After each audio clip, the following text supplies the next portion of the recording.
Good evening, ladies and gentlemen. Welcome to the 2022 UJ Alumni Engagement Edition, where we will talking legal tonight. There will be following up sessions, but tonight we're talking legal. I will be your host for tonight.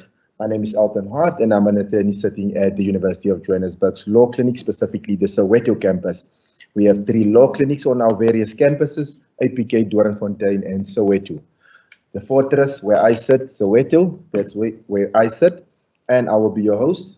So without further ado, I want to welcome each and everyone to this auspicious occasion. Now I sound like a politician, but I need to say it's auspicious, hosted by our alumni office. So just at the beginning, I want to set up house rules that everyone is aware and fully versed with what is happening. Mr. Victor Kangela did send out the program for all our delegates. So at the bottom of the program, there is various topics that we will try and touch. Specifically, the 2 guests on the panel will try and touch on the topics. But even if they don't touch on the topic, it doesn't stop you from asking the question. So people in the venue, please keep your phones on silent because the vibration might interfere with our transmission. If you on the various platforms, make sure you're in a quiet place so that you can also observe the proceedings. Now, I want to introduce a very special woman, a woman of stature. Now, to her students, she's known as Prof D, but I prefer to call her Prof Tumi, because where I grew up, Boy Tumelo is called Tumi, but she says she's a Moroccan coffee, but I beg to differ. She is the UJ coffee. So I will bring to you. And Prof. Diali's career stretches over a long period. And she has been an educational psychologist for over 17 years. But I just want to give you a tip of the iceberg. Because about this woman, I can roughly spend a week talking about her accolades and what she has done. And she's got a heart of gold. That I need to add. So Prof. Diali has been with the University of Johannesburg for a number of years. She's been the Vice Dean teaching and learning in the Department of Education. And as I alluded to earlier, she's an educational psychologist. So all of us in the academic environment does need Prof. Tumi. Do we want to know it or not? We need her.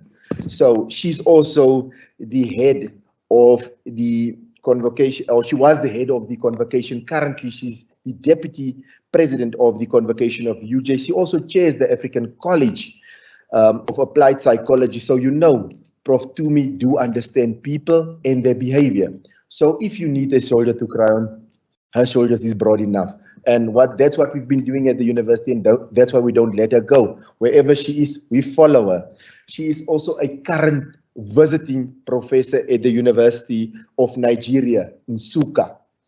And Prof. Diali has been the head of the Department of Educational Psychology at the Faculty of Education for a number of years.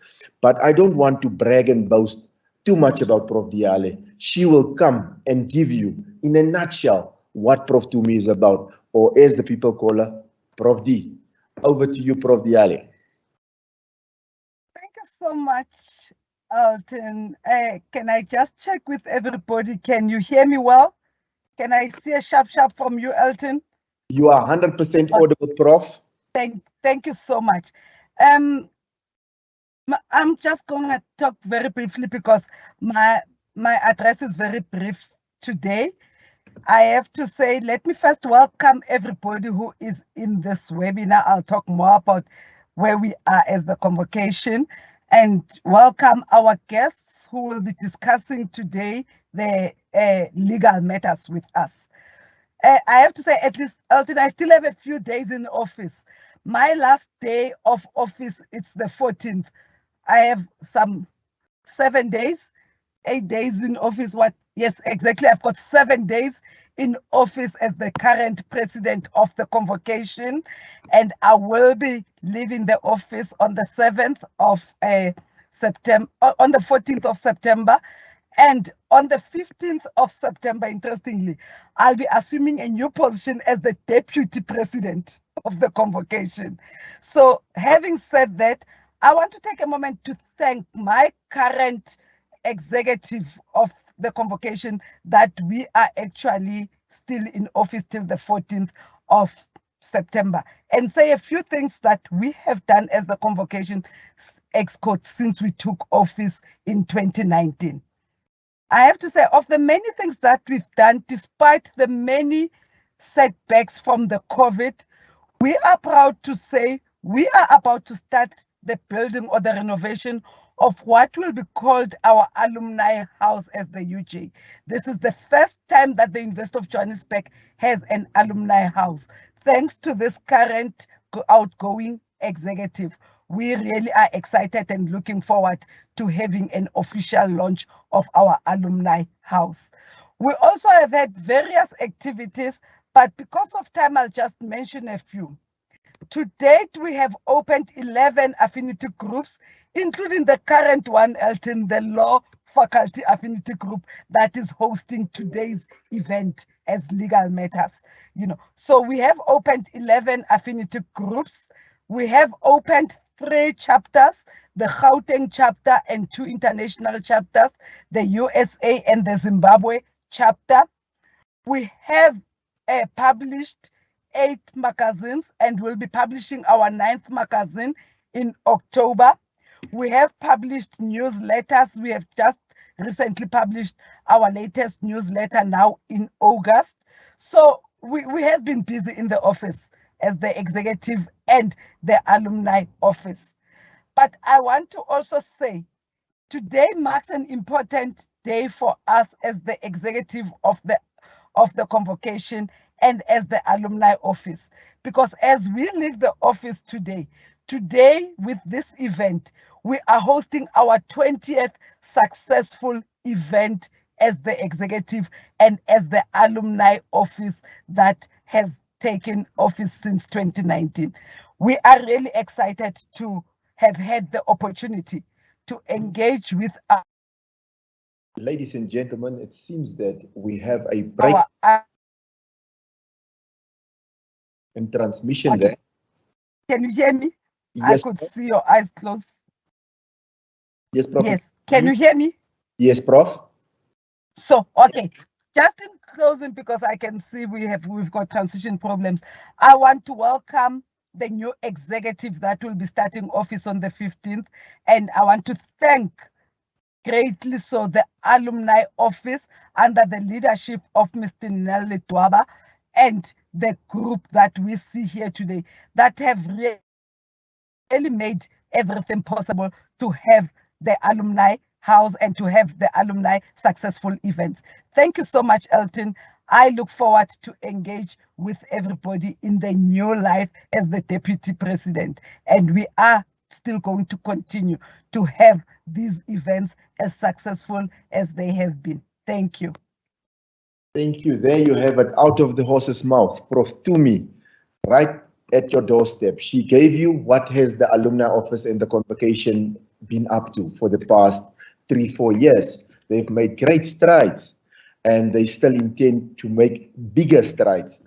And to the incoming exec, we say, pick up the baton and continue what has been done. And we want to thank Prof. Diale for her hard work. And as I said at UJ, we will never let go of Prof. Diale because she's such a strong woman. She's a leader and she has made things possible. And I know even if she's in the deputy position role, she will still bring her wisdom, her calmness, her pizzazz to that office and make sure that we achieve even bigger, greater things. And maybe by 2026, we might have 100 events and open maybe another 10 chapters in. So Prof. Diale, from my side and the alumni office side, we want to say thank you for doing what you do best, and that's understanding people and making people come together. So on my list, next up, I will have I call it a little packet of dynamite. She's been an attorney since 2012. And what makes it more interesting, she's part of the Orange Army, which is the UJ Orange Army. So she graduated from the University of Johannesburg and she obtained her admission as an attorney in 2012. She's been doing the rounds for the past 10 years in legal circles, doing various work in the legal fraternity. And I will just give you a rundown of this phenomenal woman, Miss Amanda Vilakazi. Now, she served as a member of the National Council of Correctional Services from 2015 to date, which means to date, it means she's still a serving member. So the only reason why she served so long, it means one thing and one thing only. She does a great job. And she has been an advisor. She was been on the advisory body to the Minister of Correctional Services. And if you don't know who that is, it's Mr. Ronald Lamola. And now we know why the minister made correct decisions, because he has the lovely Ms. Vilakazi in his corner.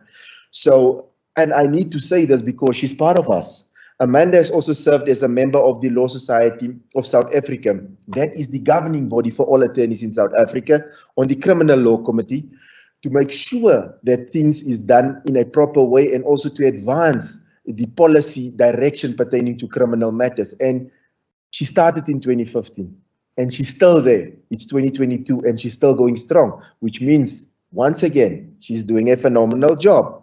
She's also served as a legal expert for the Minister of Corporate Governance and Traditional Affairs on COVID-19 related litigation, which means during the past 2-3 years, Ms. Vilakazi was a very, very busy woman, because she had to make sure that people in rural areas is treated with utmost respect and dignity.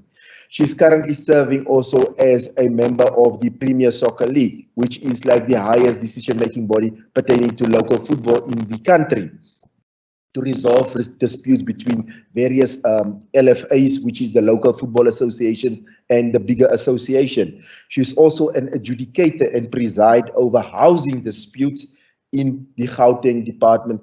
Now, for those of you who doesn't know, that department actually deals with the old Section 6, Section 7, and 8 permits, where there's housing disputes between family matters. So, as you can see, Ms. Vilakazi has been helping thousands and thousands of South Africans to make sure they've got a roof over their head. But enough said from my side. She will also just give us a brief summary of her work that she does on a daily basis. But I think I've covered. Over to Ms. Vilakazi. Thank you so much, Mr. Hart. Welcome everybody who's tuned in. Hoping that this occasion will be as informative as I perceive it to be. And yeah, Mr. Hart is quite right, although he sounds like he's speaking about somebody that I don't know. Yeah, so basically I am a director at Uteres Vilakazi Attorneys, and all the work that he's mentioning has been work that I'm doing as a director at Uteres Vilakazi. Hopefully I would be able to add some value to the conversation today and assist those who need clarity regarding legal and marital matters. Thank you. Thank you, Ms. Vilakazi. And guys, don't be shy. Ask the questions. Put it in the chat box. Ms. Vilakazi, she might be sounding as if she's short in words, but believe you me, I've had some couple of legal fights with her in court, and she's a packet of dynamite. Without further ado, I need to go over to our keynote speaker, and she will address us specifically pertaining to estate planning and all the aspects that relates to it. She will give us a brief rundown of what we need to know and what we need to do. But don't feel shy. Ms. Leroux is not just any Ms. Leroux. She's Ms. Anneke Leroux to her family. But to us in the legal fraternity, we call her Advocate Leroux. And she's the lovely lady sitting to my right. But before I give her the platform, I want to make sure that everybody understands what she's about. Now, Ms. Leroux has been working in the estate planning fiduciary space, and she's a fiduciary specialist. You hear, I say specialist like you get neuro surgeons. She's a specialist when it comes to fiduciary matters. She's been doing this work since the early 90s. I won't say when in the early 90s, because then you'll catch me out on her age, and I don't want to do that. So she's been doing that, and she's a specialist. And listen here, she's a specialist on drafting wills. So any question that you might have, any question that might ponders in the back of your mind, should be put on the table, and we'll try and address it. Ms. Anneke Leroux has superior skills. I don't want to talk her up or whatever the case may be, but she has superior skills in making sure that you understand what is estate planning and what's the financial aspects pertaining to that. And she will deliver our keynote address for tonight, highlighting certain topics, but don't be worried. If she doesn't touch on it, it doesn't eliminate you from asking a question that was not touched in the topics. And Ms. Vilakazi also will come in and aid us in this. But over to Ms. Leroux to bring us into the loop of what wills and estates and financial and estate planning means in today's world, taking into consideration the different cultural backgrounds. Thank you, Alton, and thank very much for being part of this session today, being a representative of PPS, which is also a very big privilege for me to talk about wills and estate planning. Previous in the conversation, we did touch on the awareness created specifically in the month of September, our legal fraternity focusing on wills. Next week, we will have a Wills Awareness Week running for the whole week. At PPS, we do similar in terms of advising and assisting any person who needs to address their financial and estate planning affairs. But we draft wills, and the importance of drafting the will is allowing us to leave a lasting legacy behind. But when we talk about leaving a legacy, it's also important to realize that we take ownership of our planning and putting our wishes in place. Of course, if we don't have a will in place, there are certain rules according to our law that governs the process of estate administration. It is called the law of interstate succession. And in terms of the law of interstate succession, unfortunately, we don't have, or you don't have, the opportunity to nominate specific beneficiaries or specific legacies that you want to leave behind. And I think probably the downside of not having a will in place is the fact that your inheritance, especially if you're a minor child, could end up being managed by the Master of the High Court in the Guardian's Fund. So in order to put your wishes into place, you need to be drafting or put a will in place to give effect to that. It is important that when we talk about wills, it gives you the opportunity to, of course, nominate who your beneficiaries are, in what percentages you want them to inherit, but also who you want to act as your executor in the case that you has passed away. A will speaks on your behalf, but an executor is a person that understands the process of finalizing the estate. He's put in the place, in the voice of a deceased person, and has got certain obligations and responsibilities to make sure that the assets that you accumulated during your lifetime are distributed according to that specific instructions, the legal document called the will. Of course, the executor is not above the law. He's got a specific role, and when one appoints such a person to deal with your estate, you need to make sure that you've got a professional executor who will be able not just to make distribution of your assets, but also understands what the legislative impact is in terms of your estate and your wishes. There's approximately 20 legislative impacts in terms of a person's estate or the finalization of the estate. And a lot of them includes the estate planning portion, which I'll talk just about in a few seconds, but also the nomination of a trustee. We did mention briefly about your ableness to nominate a trustee. A trustee is a person who will manage a trust, what we call a testamentary trust. And the testamentary trust is or can be for a specific reason. It can be for minor children.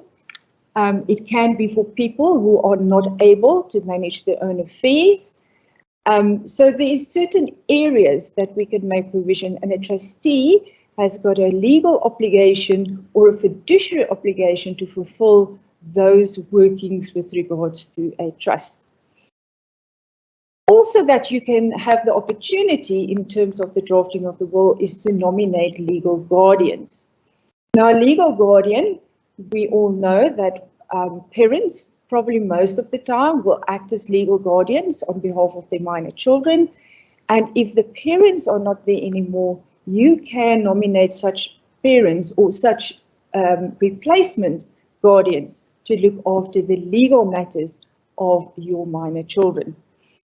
So when we touched on or talked about the testamentary trust, we must understand that a testamentary trust is only formed through your will. It's called a mortis causa trust in the legal fraternity, which means that when you pass away, that is the only time when your trust will be registered. And as I said, it's for a specific reason as well as for a specific event. There are certain other trusts as well, which we will not talk about this evening, but there are different estate planning tools that we can utilize to make sure that your wishes are being fulfilled. And then we need to understand in our estate plan and putting our estate plan together, there are some limitations that we need to be aware of in our estate plan.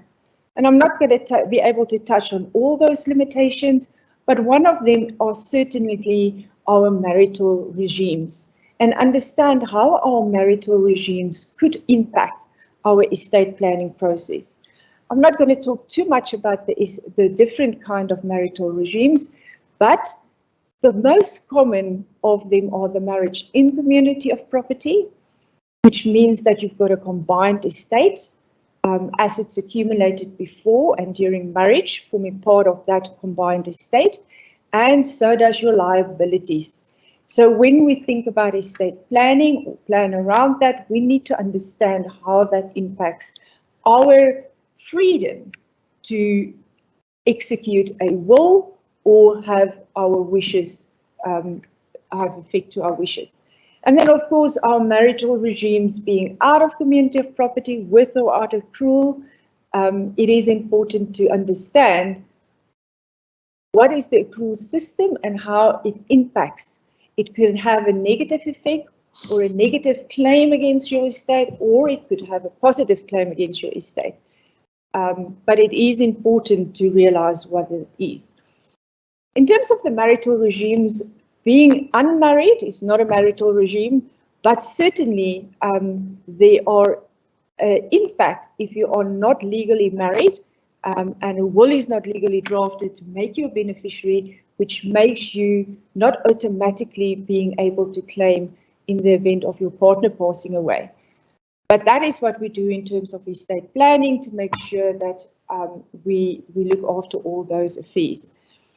And I think the last point that I want to raise is that even if we do have a valid will in place, even if the will is drafted with all the legal compliance, signed correctly, and the wording of that will is correct, it is as important to have a plan in place. Most of the time when we have challenges and fights about the family, it's because of the executability of that will is challenged. And therefore, the planning around your will and making sure that we address things like the costs related to an estate through probably risk or life insurance, all of that impacts to make sure that when we draft a will and we make our plan to solution or to make it executable, that you leave a lasting legacy and that your wishes are not lost in translation. I think I've addressed most of the issues about estate planning, but it's such a big and vast topic. I'm certain if there's more questions, we can address the questions as they come in.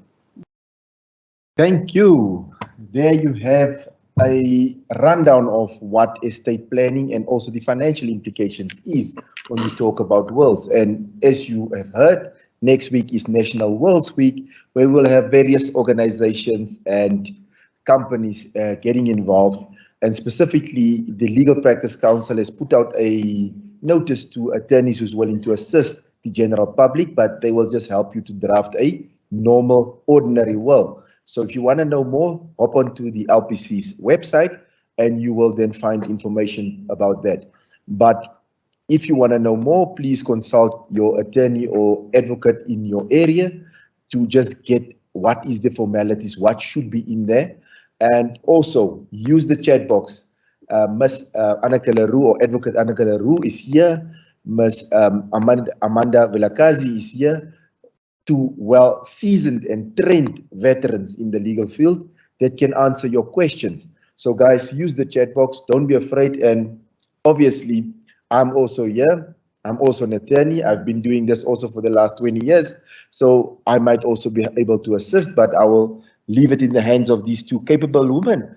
And I've looked at the chat boxes and I can see there is already 2 questions. And I want to actually put the first one, although Anneke was speaking now, because one of the questions that I saw in the chat box is what happens to minor beneficiaries? And I know that question is vague and it's open and it's very wide. I know Anneke can narrow it down so that she just gives us maybe the general ones, what happens to minor beneficiaries pertaining to inheriting from a will. Thank you, Alton. That is a very important question. As soon as a person has minor beneficiaries, let's start what happens if you do not have a valid will in place. According to our law, if a child is under the age of 18, he's got limited legal capacity. In other words, he cannot manage his own affairs, even if inherited from whoever. So if you do not have a will in place to protect that minor beneficiary's inheritance, the upper guardian of a minor child is the Master of the High Court. Most of the time, the assets will be placed specifically on the cash side with the guardian's fund at the Master of the High Court, and that will be managed until they attain the age of 18 years. So from an estate planning point of view, we want to protect our minor children, and we want to make sure that a testamentary trust is in place where it is easier accessible and managed for and on behalf of that child. You can choose any age to protect that minor child. So under the age of 18, law gives direction to what must happen. But if you want to keep the inheritance for a longer period of time protected through a trust, you can use a testamentary trust. And then you can choose an age of which you probably feel that a child will be able to manage his affairs without the management of a trustee. I recently, or probably in all my plannings that I do, I find that the people rather choose the age of 21, which was the old age of majority. But majority age nowadays is 18, which allows a person to manage his own affairs after that. I hope that addresses the question. Thank you, Anneke. That was an extensive answer. And this next one I will put to my fellow panelists, Ms. Amanda Vilakazi. The question that comes up from the chat box is it good that a bank draft your will, or is it better to go to a private lawyer or a financial advisor? That's some of the questions that's popping around the people's minds. I think that question should have directed to Anneke, but okay, so I believe that whoever is skilled enough to draft a will for you should draft a will for you. I believe that the bank has got enough resources and skilled individuals. Financial planner also has some skills and expertise in drafting of a will, and so does an attorney. This is according to what I have been exposed to in my experience. I can maybe, sorry for interject, but I can maybe add to that. A professional, whether that is the bank or an attorney, it is important that you feel peace of mind when somebody assists you with the drafting of a will. Wills are still a legal topic or a legal entity that you deal with. And if you've got expertise out there, which we do have, you need to have that peace of mind that your wishes are addressed. There are a lot of skills out there, but make sure that, and you are more than welcome to have second opinions. But it's not just about the drafting of a will. I want to emphasize today or tonight that it's not just the drafting of the will, it's also the planning part that makes it executable. Okay. If I may also just add to the first question, the first question that had been asked regarding minor children. Yes. you find, I'm going to give a scenario where where a person is a minor child and they die with a will bequeathing most of their assets or all their assets to somebody else and doesn't include that minor child. In such instances, the minor child, through their guardian, can approach the court to prove a claim for maintenance against the estate. So it doesn't mean that way there's a will and you have given away everything, the minor child cannot benefit, because you do have a duty of support or maintenance on the minor child. Now, yeah, I would put it to Amanda and Anneke. I don't think it's now, I'm talking about alcoholics, Amanda and Anneke. There's a question also, does life insurance form part of your assets? And is it risky assigning a trustee that's not a relative? So you can you just help us there, Anneke, to just say, I'm now just trying to combine the question sort of. I know from my personal experience, a life insurance only, that benefit befalls you only after death. So it doesn't form part of your assets when you are living. So bequeathing it's not really one of the things, but you can just add on and then also to assign a trustee. Because I know people, it's like if it's not a relative, they don't trust, it's trust issues and those type of things. Well, thank you for those questions. Life insurance falls under the Long-Term Insurance Act. So the part of life insurance is that you can either nominate a beneficiary who will then receive the proceeds of that life insurance upon your death directly. So you can benefit a person directly through life insurance, or you can make a life insurance payable to your estate. There are thoughts that you must not let your life insurance flow through your estate to avoid executor's fees. I will caution you in terms of following a process that is a one-sided thought, because each and every person's estate is quite different. And there are circumstances when you want your life insurance to flow through your estate or flow through a trust, if it is for a specific benefit. And of course, life insurance is there to cover your costs related to the estate. So your beneficiaries in terms of life insurance and your beneficiaries in terms of your will must talk to one another. One also needs to take into consideration that life insurance, whether payable to the estate or to a beneficiary, could attract additional taxes, what we call estate duty. And you need to know where it fits in and how much that will be. So I think on the life insurance side, I've addressed that. With regards to nominating a family member as your trustee or your executive, and there probably is different thoughts on this as well. And my question normally is to any person, do you trust your family member with your financial environment or finances while you are alive? If you do and you share it with family members, then I would probably say you can trust them when you're not there anymore. But what happens if there's family disputes or fights and the family member ends up in the middle of solutioning of this? In what position are you placing your family member? Remember that an executor and a trustee is not above the law. They're there to execute and they're to have a fiduciary duty. If they don't have the knowledge to deal with that, you're putting them in a difficult position, but your beneficiaries in a more difficult position.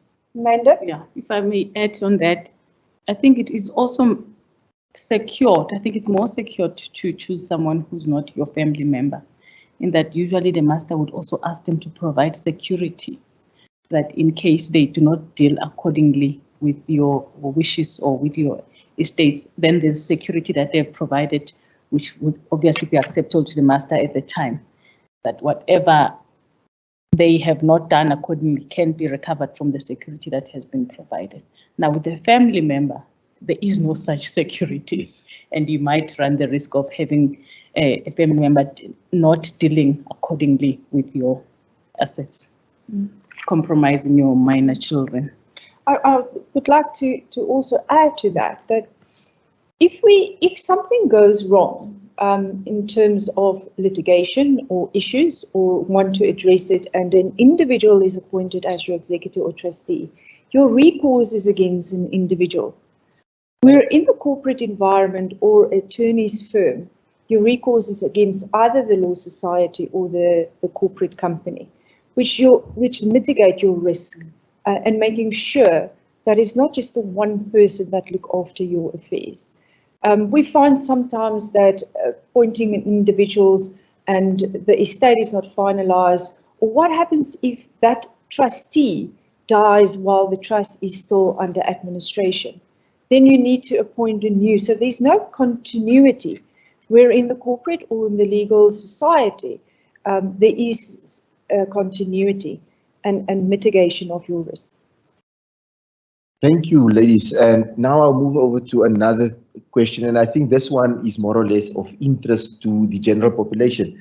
And I know people think, and if I take me, I'm Elton Hart and I own only a wheelbarrow. Do I make a will? Of course, people is asking here, do we need to have a minimum amount of assets? And this one I will pose to you, Amanda, to just help them. Do I need to have, like, say, 10,000 Rand before I can start making a will? Because people is asking these type of questions and saying, so I want you to touch on, say, what is the aspects? Is there minimums people want to know? No, there is no minimum. If you hold something dear and you would want it to be regulated accordingly when you are not around, I think even if it's that wheelbarrow, if you want it to be handled in a manner that you would, as if you were alive, you would properly bequeath it to someone who you think is responsible. So you don't have to be having a whole lot of assets to have a will. So what you are saying to me, Amanda, is this favorite suit of mine, if I have it and I want to bequeath it to Victor, I can say I leave my black suit on which I appeared in court for the first time for Victor, and he must wear it every month once to church. It can be done. It can be done, but I am not sure whether you can impose such conditions, especially with clothing, that he must wear it on such and such a day. But the minimum values, there's no anything that you say that he holds dear. Now, here, Anaka, I also have an issue. People are in what is this life partner agreements. They want to know what is their rights. How do we go about them? Can they claim against the estate? And I know I've seen a lot of court cases where people say that we've been staying together for 45 years. We've renovated the house, but the house is in the person's name who died. And now his family is coming and actually evicting me, taking the house. And we know that, and I see Amanda nodding there because I know that's a common occurrence. What's the rights of people in life partner agreements in this instance? Okay, let me clear one myth. There's no such thing as a common law wife in the law of succession. If you're not married, you cannot claim from your partner in terms of an estate if there is no will drafted. So of course, everything in law has got a subject to and can be planned around. So if you are in a same sex or in a heterosexual relationship, you are able to draft wills and make provision for one another.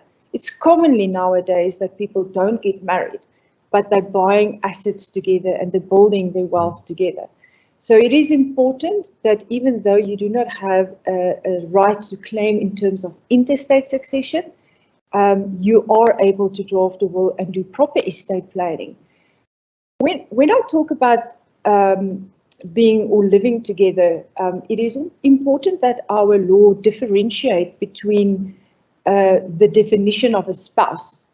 So when we look at interstate succession or where there's no will drafted, the definition of a spouse is very narrow, that you need to be married in order to claim. However, there are other parts of estate planning that allows a wider definition of a spouse. And that is more specifically to the retirement-like assets, like your pension fund, your group life. In that definition, a person living together falls in the wider definition of a spouse and would be able to claim maintenance under your pension fund, your group life, your retirement annuities. But under the law of succession, no will, you are not entitled to claim in terms of interstate succession. There are some court cases that are challenging, and the recent court case last year the couple were engaged, got married. They were already negotiating the lobola, and unfortunately, the husband passed away before they could get married. She approached the court, however, to say that she built this universal partnership, and the court, in that case, allowed for maintenance. Please understand, it's a court case. It costs you money to do that. Hence, we advise to have proper planning and not leave it up to the courts at the end to make a decision in terms of your welfare and being or your estate planning. So there is, I want to emphasize, no such thing as a common law spouse. However, there is something what we call a universal partnership. And a universal partnership is by way of a contract. So it's a contract that you can draft to say that we are in this universal partnership. It's difficult to prove if there's no contract. Like in law, it's very difficult to prove. However, if there is a contract, you could prove universal partnership. But my advice will always be, if you live together, if you move into that house, sign that will upfront.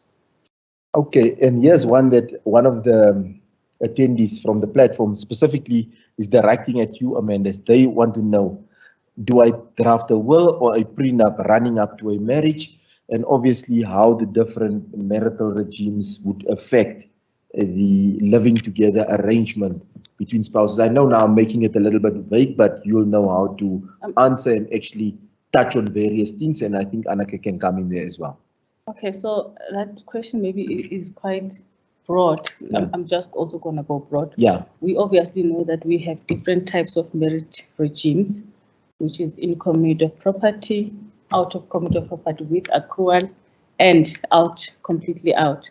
So if you are married in community of property, you and your spouse own 50% of the entire estate. The other spouse owns 50, you also own 50. So if you were to draft a will, what you are regulating your 50% and not the 50% that belongs to the other spouse. So if you have a prenup, out of community, completely out, what you are therefore regulating in your will is your assets, because you are obviously married out of community of property.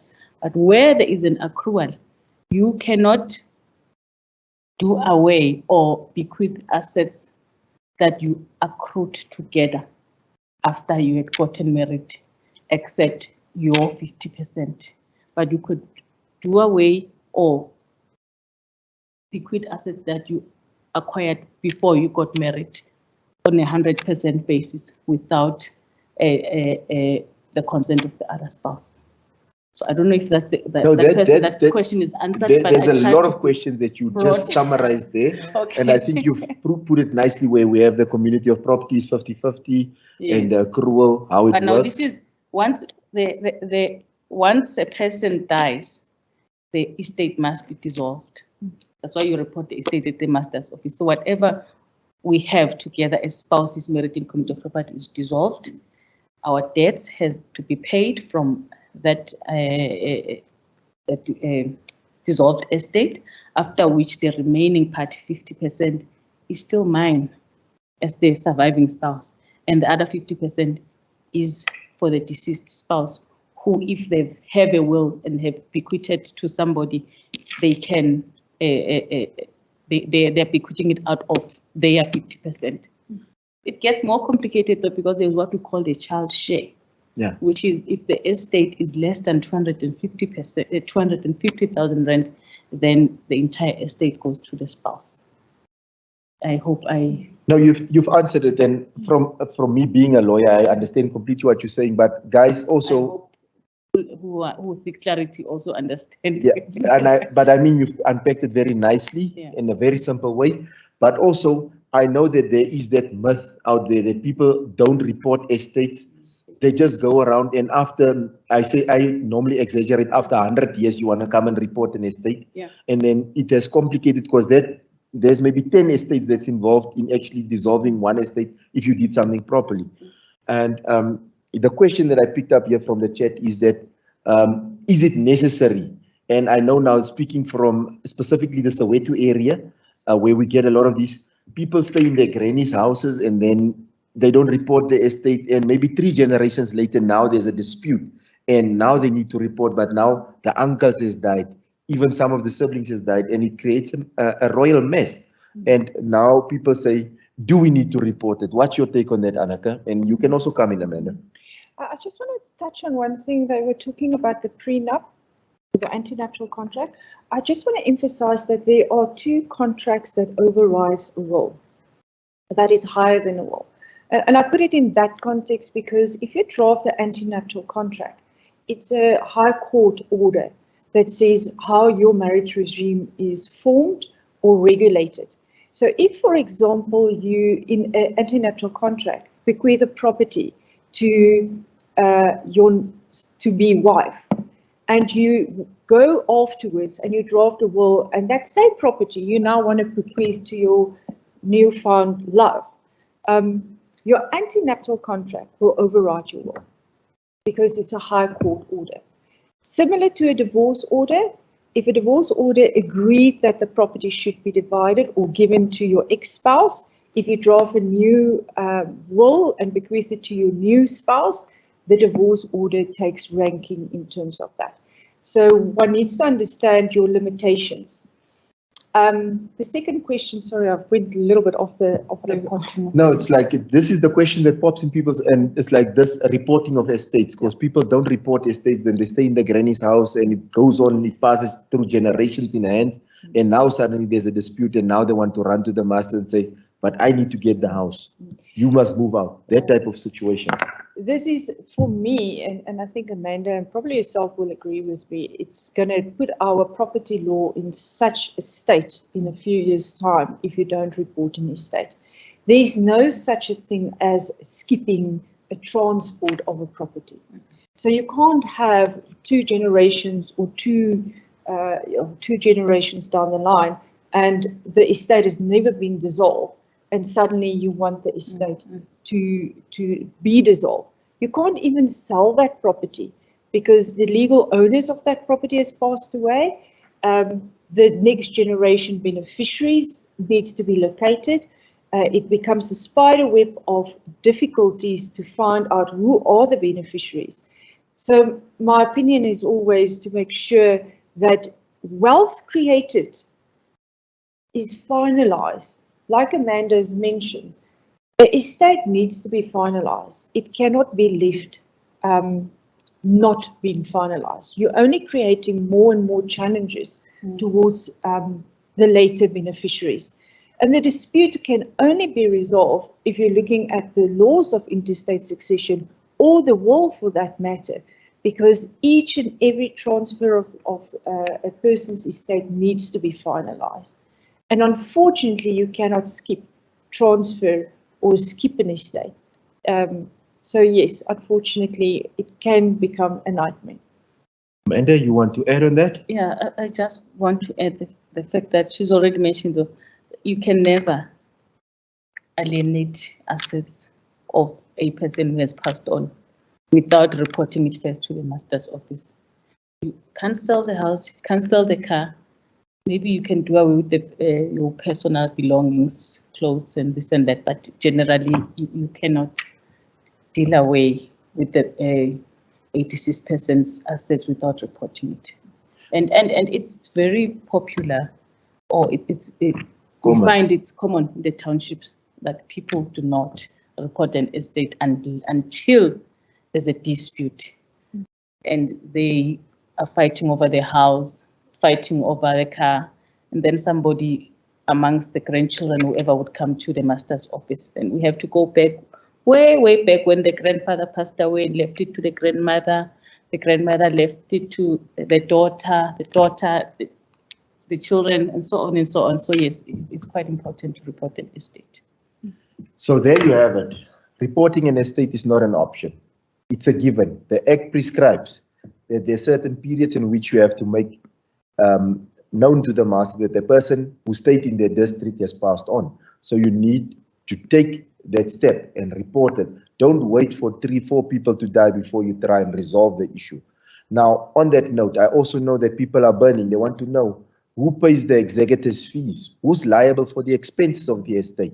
And I'll put that question to my colleagues and they can share interchangeably as to who's responsible for that fees, because I know that's a burning question because people don't want to pay, they want to inherit. That's the South African nature. Yeah. We want to inherit, but when it comes to payment, they say, I don't want to pay. I don't, Haiki Batla Silo say. That's Yeah. the words they use in the townships, but they want to get the benefit. So Yeah. just enlighten us on that one.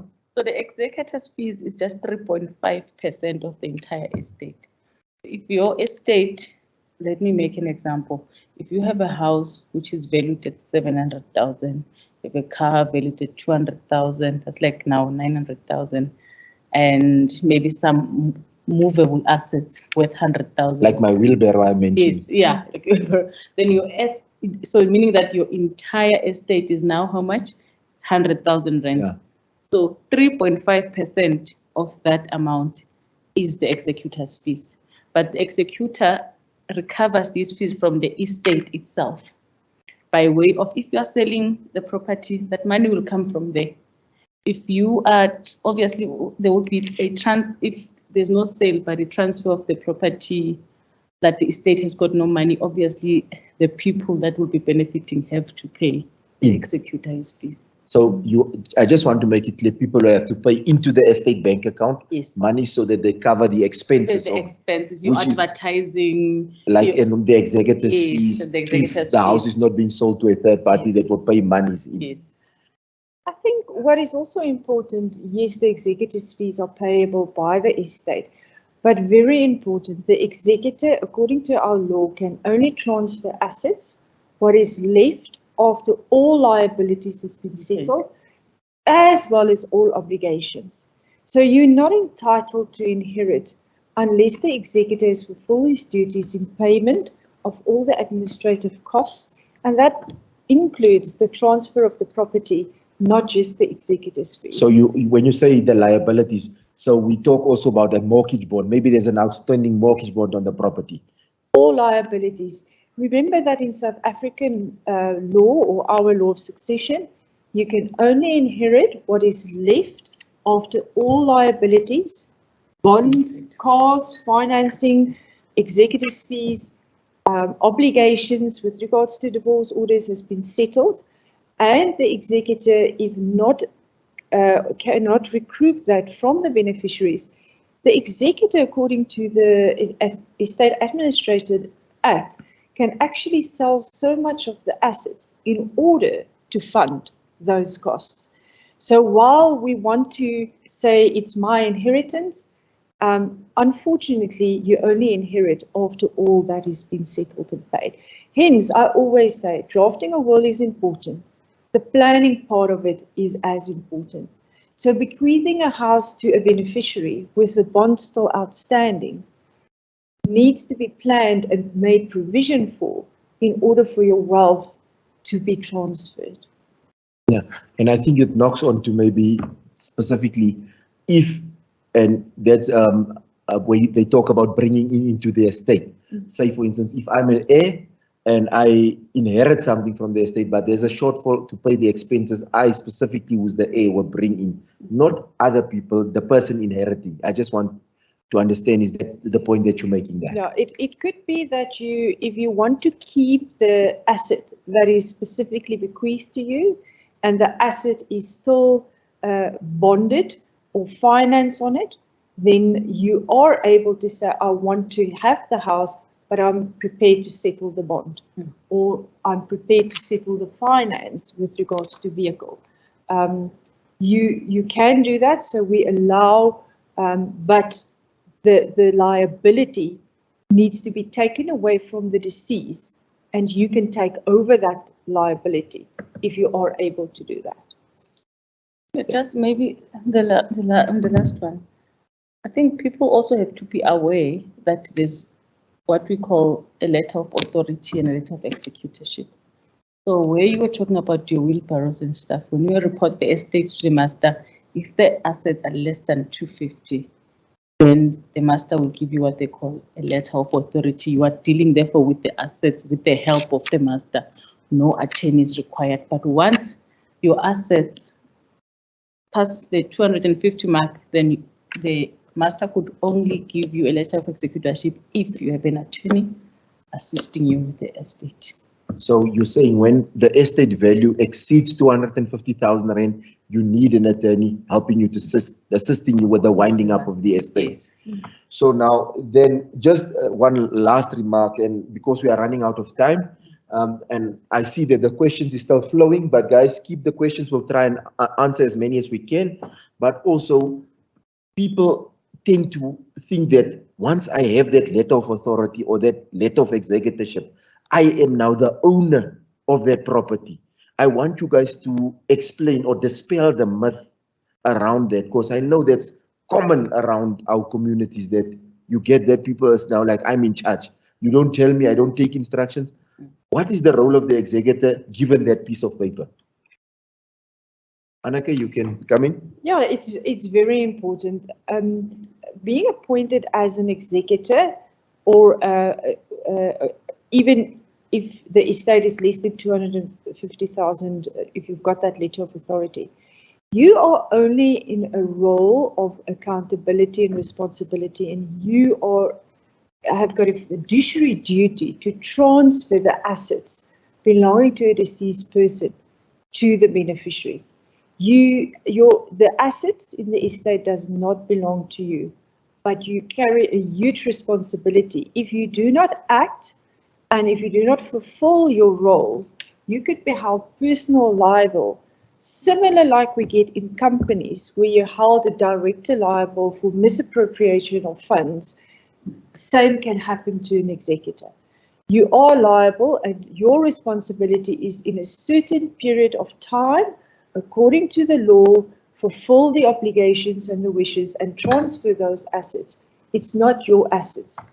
It is the assets of a beneficiary. They become entitled to those assets on your date of death.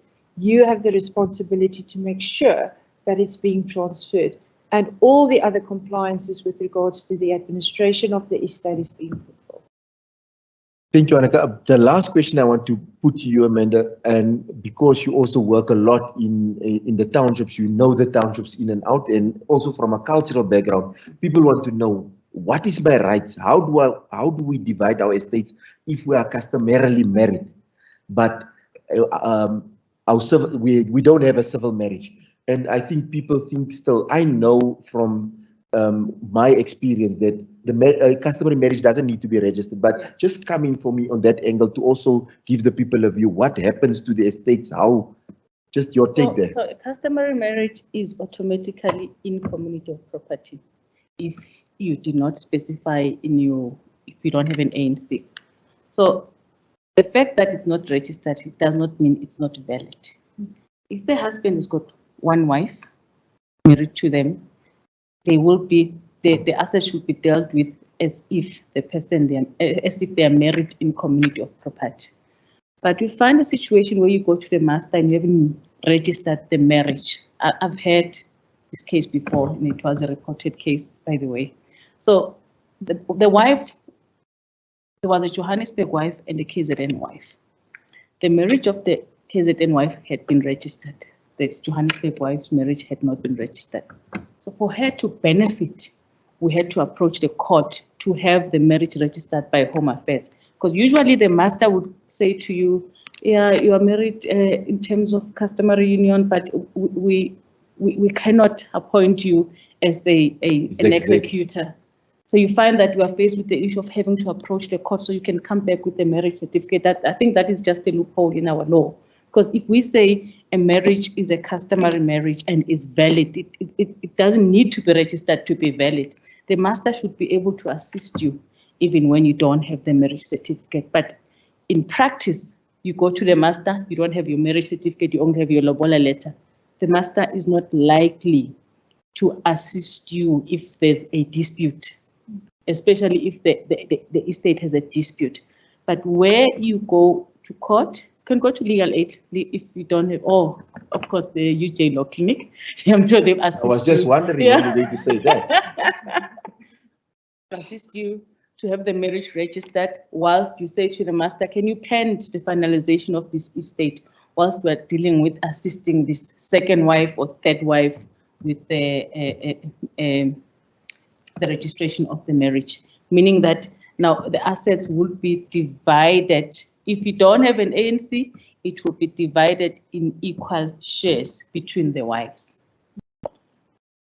Yes. So, ladies and gentlemen, for now, that's all that we have time for. And I see, and I want to thank you all for all the questions, very informative questions that our panel of guests could attend to. And I would urge our alumni office to then have maybe a second edition later on, because I can see this is something that we need, and we need to engage our alumni on this.